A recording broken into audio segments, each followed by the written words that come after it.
memory. I'm going to go back to this one right here. And we had talked about all these different parts of the brain, areas that we're going to come back to, okay?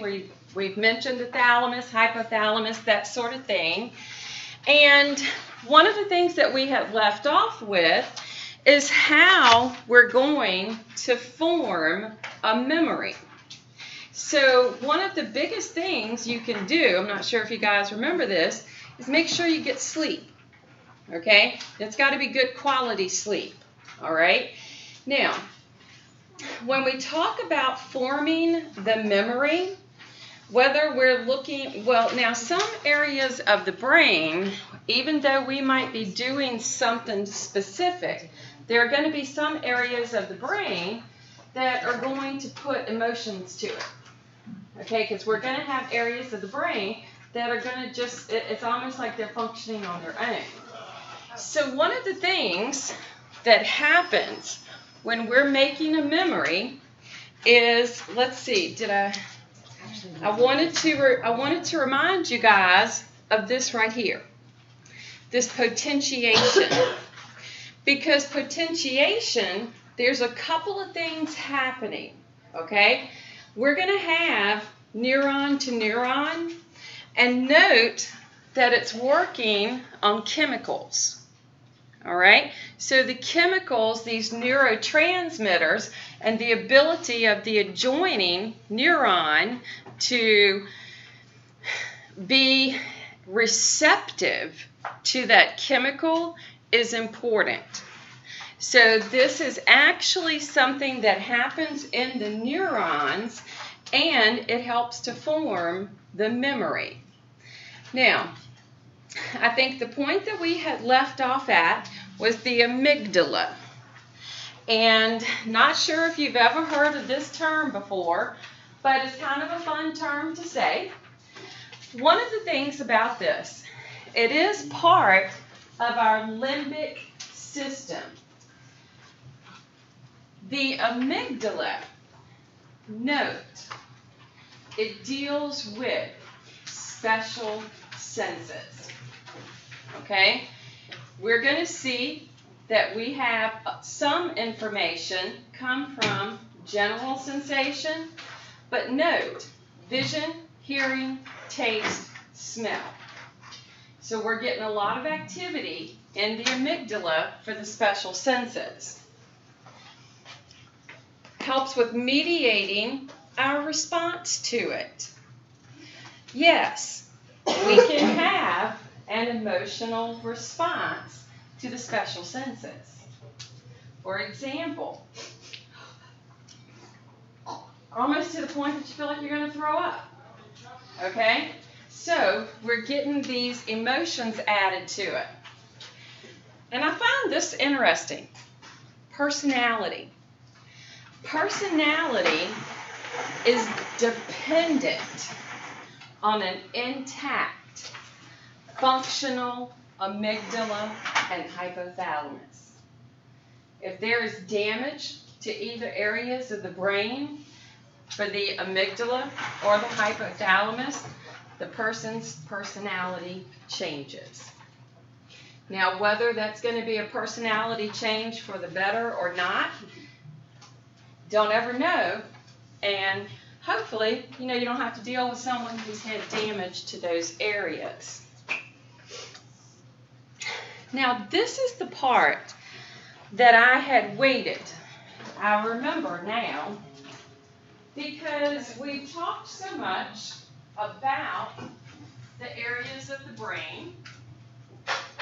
One of the things I want to take us back to, the structure. Okay?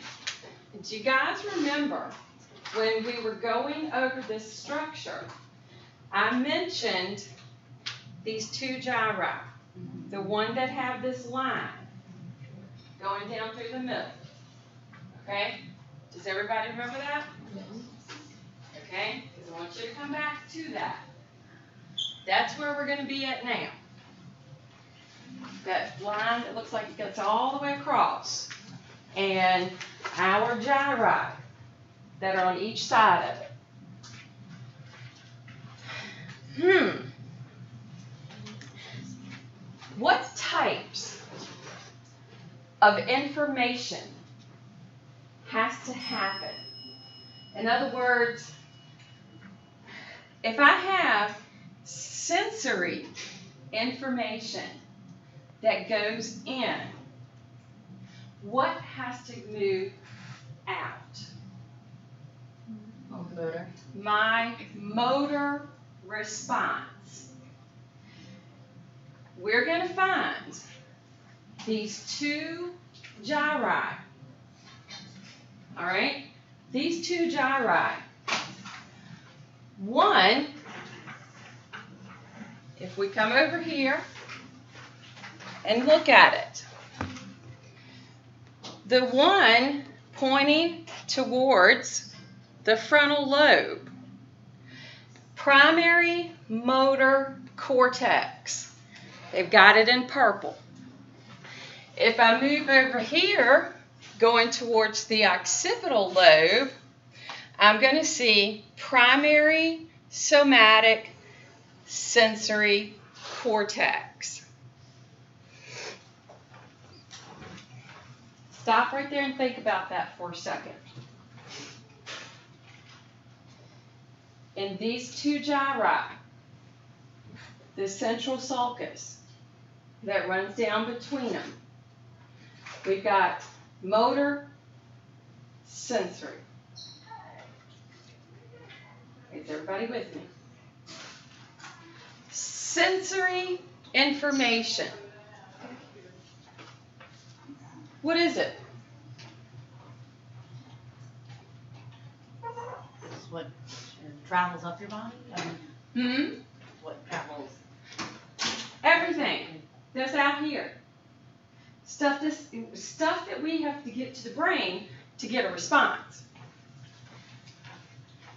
So we're going to find this primary somatic body, okay, sensory cortex, my general sensory area. What is that telling me right there? That's where it controls it? General. Basic functions. General.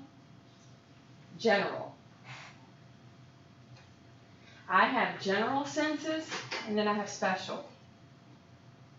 So this is my general sensory information that's going to go in. So,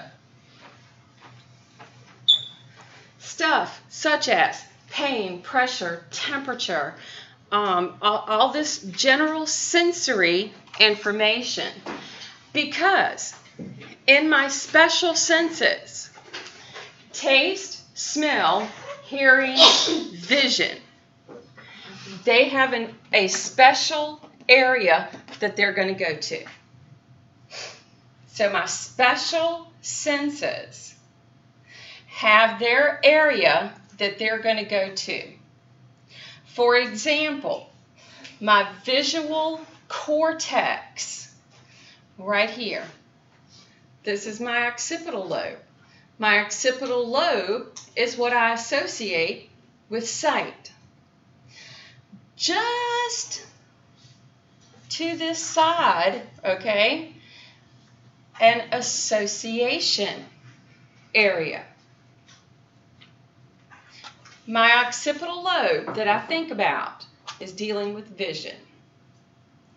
If I look at my olfactory, smell, okay? If I come over here and if I begin to look at my, I don't think they have the smell on here. Let me see. No, because the smell would be like under here, okay? Auditory, think about your temporal lobe. Visual, occipital. Now, for the process of recognition of that sensation, each one has an association area. This was my area for vision.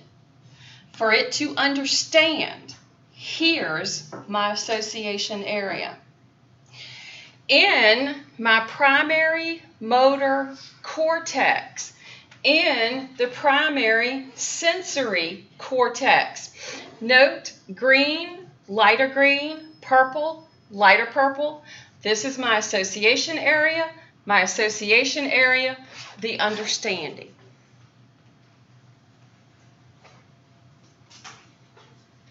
Now, what does that mean? It's really cool. Think about everything that your body has to make sense of.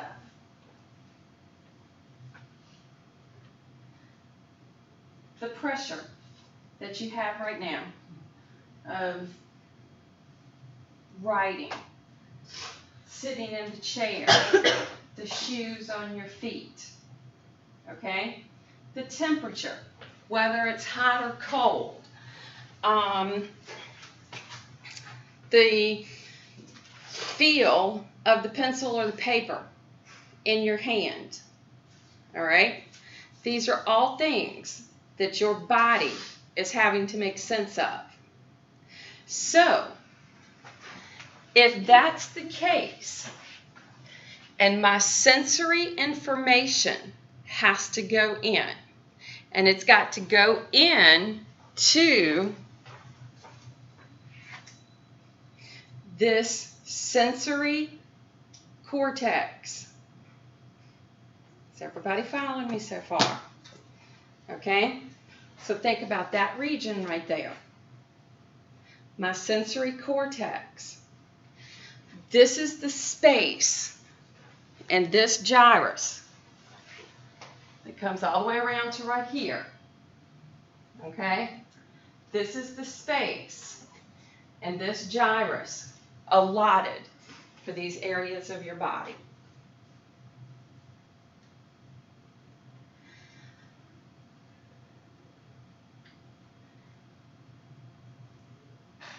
So the sensations you have right now coming in,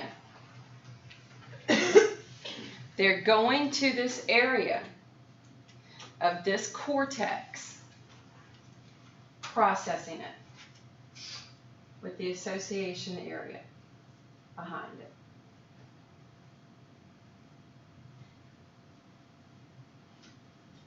What do you notice? This is termed a homunculus, or little man. What do you notice about the distribution of homunculus?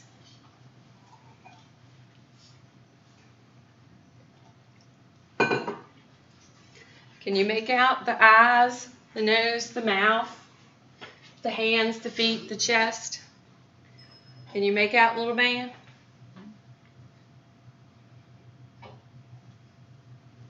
Can y'all make him out? Yeah, he's little, but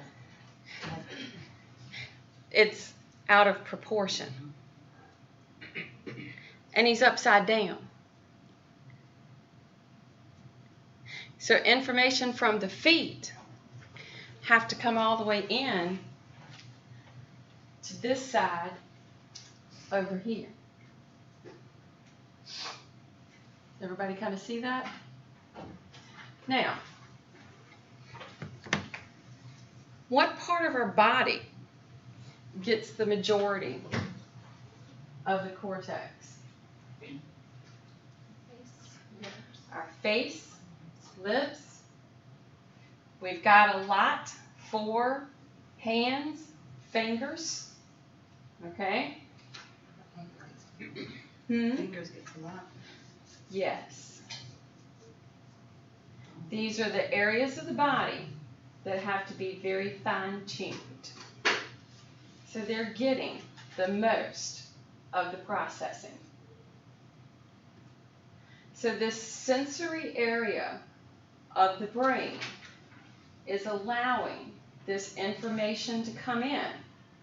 And notice that we had a huge part of it, okay, that was allotted for the association, for helping to process it.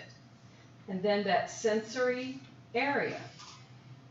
Now that the sensory information has come in, we have to have the response, right? So,